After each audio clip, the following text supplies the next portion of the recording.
These trees came out of Pennsylvania in the mountains of PA, and you can see that they have snow on them, so they're very, very fresh. They cut about mid-November, and today we are going to talk about caring for live Christmas trees after they're cut and when they're in your house. Well, we're going to take it up and we're going to give it a fresh cut so that you can get a good picture of exactly what you have to do to try to keep your tree as fresh as possible all during the Christmas season. So when we cut it out in the field, we're going to trim it up on the bottom so that you have a nice trunk so that there's enough room to put presents under.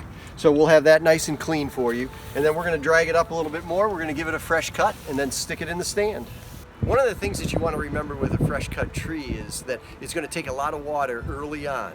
You may have to water it 2 times during the day, but over time that's going to lessen a little bit and you're not going to put as much water in. Eventually every tree is going to stop taking up water, and that's when you start to know that it's probably time to take the tree out, especially when you get to the point where it's after Christmas. So you want to make sure you give it a fresh cut, and all you need to do is take about 1 inch off the bottom and then make sure that you get it into the stand within an hour and you're keeping water in that stand.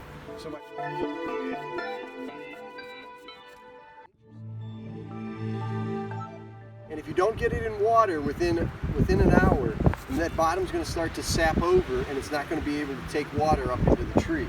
So this is why it becomes really important that once you give it a fresh cut, you got to get it in the water within an hour. So my brother Doug's going to throw this tree in the stand. We'll tighten it down and then we'll fill it up with water. And this is a good stand to have because it's got a good reservoir for water.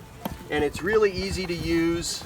Right, so we've got the tree in the stand, it's tightened down, we're ready to put the water in. And you can see we have a 5-gallon bucket here. So we're just going to pour some water in. Obviously in the house it wouldn't be that sloppy, and as long as you have the tree positioned where you want it to, you can fill it right up to the top. You don't want to overfill it, otherwise you'll get it all over the carpet or the hardwood floors. But that tree's going to start taking water right away, and you're just going to want to make sure that it's filled up. Again, it's so important to understand that you got to keep that tree watered and make sure that you're checking it a couple of times a day. You're going to also want to keep it away from a heat source, keep the room a little bit cooler, and that's going to keep your tree a little bit fresher throughout the season. Hey, we're back. We're going to bale up a tree for you just so you see what it looks like. And again, like I said earlier, you're going to want to leave it baled, taking it into the house. Makes it a lot easier going through the house and putting it in the stand.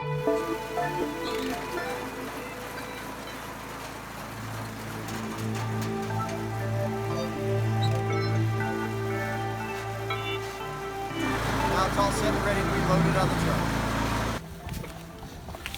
Usually the trees are going to be baled up, and we always recommend that people leave the tree baled up when they're taking it into the house. It's a lot easier to move it through the house. It's a lot easier to put it in the stand. To review, you just want to make sure you get a fresh tree, and these trees are fresh. They had snow on them.